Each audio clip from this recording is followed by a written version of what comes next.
तमिलनाडु जो विरोध कर रहा है कि 3 भाषाओं का फ़ॉर्मूला जो थ्री लैंग्वेज फ़ॉर्मूला है, वो लागू नहीं करना चाहिए।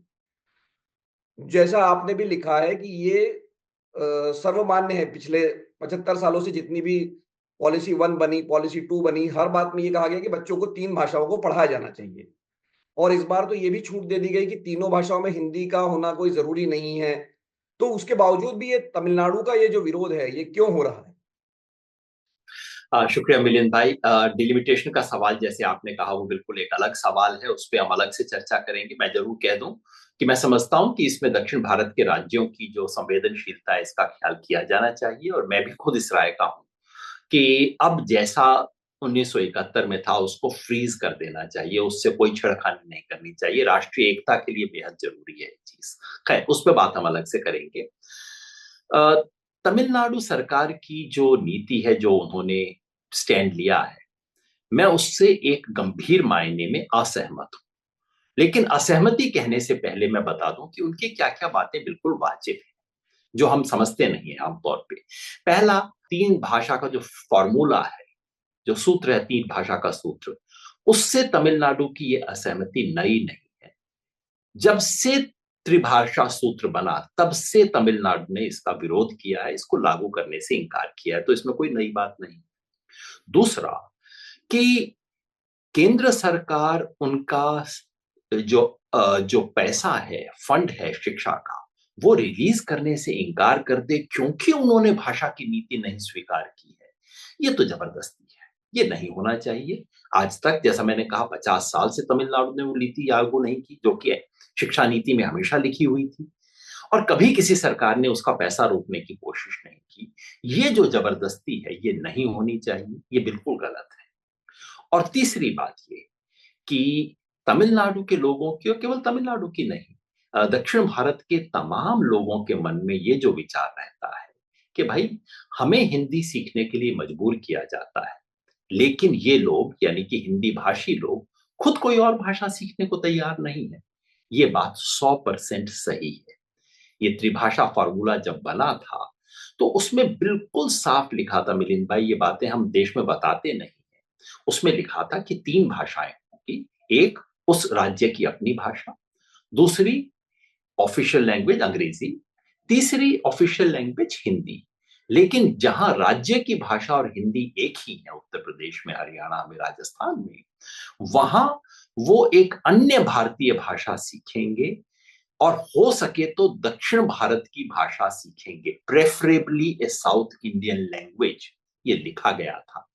अब आप ही बताइए मिलिंद भाई, कितने राज्यों ने ऐसा किया है? जीरो। तो हकीकत ये है कि त्रिभाषा फॉर्मूले को का जो एक तरह से सत्यानाश करने का काम सबसे पहले उत्तर भारत के हिंदी भारतीय राज्यों ने किया था।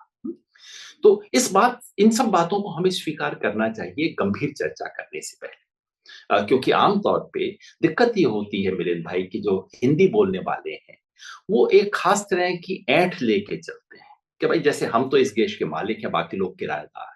और इससे जो चिढ़ मचती है देश के लोगों को, उसका नुकसान होता है। और तमिलनाडु, जाहिर है, उनकी भाषा बहुत पुरानी है। हिंदी भाषियों को ये बात पता होनी चाहिए कि हमारी भाषा मुश्किल से 200 साल पुरानी है, और तमिल 3000 साल से ज्यादा पुरानी भाषा है। तो अब उनको आप कहिए कि तुम हमारी भाषा सीखो, हम तुम्हारी नहीं सीखेंगे, ना, अच्छा नहीं लगेगा। तो ये तो मैंने अपनी सहमतियां बताई कि ये बात उनकी बिल्कुल सही है। एक इम्पोजिशन वाली बात नहीं होनी चाहिए। तो फिर मेरी असहमति किस बात पे है? असहमति ये है, जो मैंने लिखा था, वो ये कि त्रिभाषा सूत्र इस देश के लिए बहुत अच्छा सूत्र है। ये कोई आज का बनाया हुआ नहीं है, कोई बीजेपी सरकार के द्वारा लादा हुआ नहीं है। इस देश में पिछले कम से कम 50 साल से इस बात के ऊपर, लगभग 60 साल से, इस देश में इसके बारे में एक सहमति बनी हुई है कागज पे कि त्रिभाषा सूत्र होना चाहिए। और ये सहमति का आधार दो थे। एक, तमाम शिक्षाविदों ने कहा, तमाम भाषाविदों ने कहा, और मैं चाहूंगा कि आप कुछ शिक्षाविद, भाषाविद, रमाकांत अग्निहोत्री जी हैं, देश के अग्रणी भाषाविद हैं, गणेश देवी हैं, ऐसे किसी व्यक्ति से जरूर बात कीजिएगा आप। तमाम शिक्षाविद कहते हैं कि भारत एक बहुभाषीय देश है, और इस बहुभाषीय देश की बहुभाषीयता बचाए रखना हमारे लिए बेहद जरूरी है। इसलिए बजाय ये कि पूरे देश में कौन सी एक भाषा हो, ये बेकार का सवाल है। इस देश में हमेशा हम कई भाषाओं के साथ जिए हैं और इसलिए उसकी बहुभाषीयता बचाई जाए, ये बेहद जरूरी है। दूसरा, भाषाविद शिक्षाविद कहते हैं कि बच्चा यदि एक से ज्यादा भाषाएं सीखता है, उसके दिमाग का विस्तार होता है, उसका आईक्यू तेजी से बढ़ता है, तो प्योरली उस आधार पे बेहतर है। और ये बार बार पाया गया है कि अगर आप एक बहुभाषीय देश में लोगों को एक से ज्यादा भाषा सिखाते हैं, तो उससे देश की एकता मजबूत होती है। इस तमाम आधार पे इसको कहा गया है। तो मैंने तमिलनाडु के साथियों से, तमिलनाडु के मुख्यमंत्री ने कुछ एक बहुत तीखी सी टिप्पणी हिंदी पे की थी। मैंने कहा था कि ये अच्छी नहीं लगती है, और मैंने कहा आप हिंदी लादे जाने का विरोध करें, मैं आपके साथ हूं, लेकिन कृपया उसके लिए त्रिभाषी फॉर्मूले को कोई हिंदी वालों का षड्यंत्र न बताइए। वो इस देश में एक बनी हुई सहमति है। हाँ, आप ये जरूर कह सकते हैं, मैंने उन्हें कहा, आप ये क्यों नहीं कहते कि भाई हम हिंदी तब पढ़ाएंगे जब उत्तर प्रदेश, हरियाणा, बिहार, राजस्थान, इसके लोग तमिल, तेलुगु, कोई तो भाषा आप सीखिए। ये कहना सही है, लेकिन त्रिभाषा फॉर्मूले को कोई षड्यंत्र बनाना सही नहीं है, ऐसा मैंने कहा। नहीं, पर योगेंद्र जी, आपको नहीं लगता कि एक तो केंद्र सरकार ने भी जिस तरह से फंड रोके, आपने जो कहा कि वो डंडे के जोर पे या पैसे के जोर पर, और वो कोई बहुत बड़ा फंड भी नहीं है, 2-2.5 हज़ार करोड़ रुपए का ही फंड रोका गया है। लेकिन कहीं न कहीं दोनों तरफ से क्या मैं कहूँ कि कोई फ्लेक्सिबिलिटी नहीं दिखाई जा रही। मतलब केंद्र सरकार की तरफ से भी पैसे रोक लेना, और दूसरी तरफ कहीं न कहीं जो तमिलनाडु में भी बात हो रही है कि चुनाव है चूँकि अगले साल, तो इसको एक राजनीतिक रंग देने की कोशिश की जा रही है, जो एक तरह से मुद्दा सेटल था। मतलब कम से कम पिछले 20-25 सालों में ये इतना बड़ा मुद्दा हिंदी या भाषा का मुद्दा नहीं बना था। तो ये कहीं न कहीं चुनाव की आहट भी तो इसके पीछे लग रही है। दोनों चीजें हैं और दोनों तरफ से है। देखिए, 2-2.5 हज़ार करोड़ रुपया केंद्र सरकार के लिए बहुत बड़ा अमाउंट नहीं है, लेकिन एक राज्य सरकार के शिक्षा के बजट में ये बहुत बड़ा अमाउंट है। नंबर दो, इसका जो बैकग्राउंड आप समझिए। अचानक एक चीज नहीं हो रही। तमिलनाडु के मुख्यमंत्री खुल्लम खुल्ला बीजेपी के एजेंट की तरह काम कर रहे हैं। तमिलनाडु के मुख्यमंत्री खुद अपने भाषण का बायकॉट करते हैं वहां जाके। मतलब इस तरह की हास्यास्पद चीजें आपने सुनी नहीं होंगी। रोज सुबह कोई बयान देते हैं जो बिल्कुल एक बीजेपी के नेता वाला बयान होता है। तमिलनाडु के गवर्नर जो राज्यपाल है मिस्टर रवि, जो कि केंद्र की तरफ से भेजे गए हैं, रोज बिल्कुल बीजेपी के प्रवक्ता जैसी भाषा बोलते हैं, खुद तमिलनाडु की डीएमके सरकार पे रोज हमला करते हैं। तो जाहिर है इससे संबंध में तो खटास है ही है। दूसरा, तमिलनाडु के लोगों को हमेशा लगता रहा है कि कहीं उत्तर भारत की तरफ से ज्यादा दबाव उनके ऊपर डाला जा रहा है, इम्पोजिशन किया जा रहा है। इसके प्रति तमिलनाडु हमेशा संवेदनशील रहा है। मैंने कहा है, वो भाषा बहुत पुरानी है, हिंदी से कहीं पुरानी और कहीं ज्यादा समृद्ध भाषा है। उसके लिए हमें बहुत ध्यान रखना पड़ेगा। इस सब संदर्भ में जब पैसे रोके जाते हैं, तो जाहिर है ये एक मुद्दा है जिसपे सरकार तो रिएक्ट करेगी। और इसलिए भी कि अगले वर्ष तमिलनाडु में चुनाव आ रहे हैं।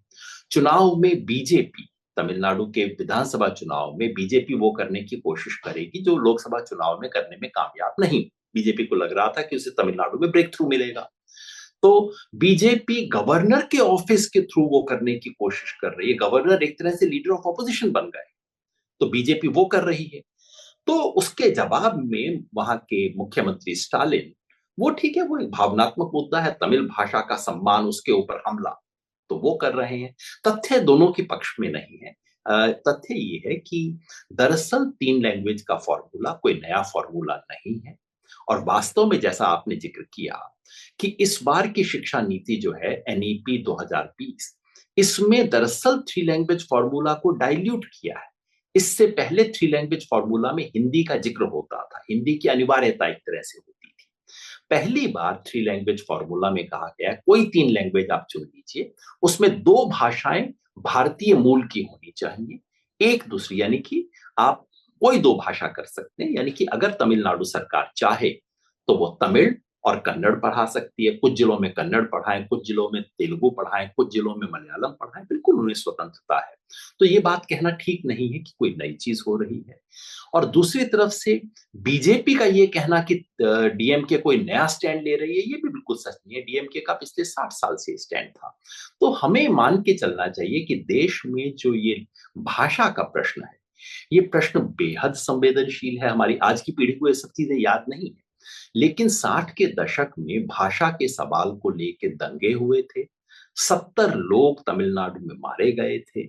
तो ये बहुत बहुत पेचीदा, संवेदनशील ऐसा सवाल है जिसको बड़ा ध्यान से टैकल करना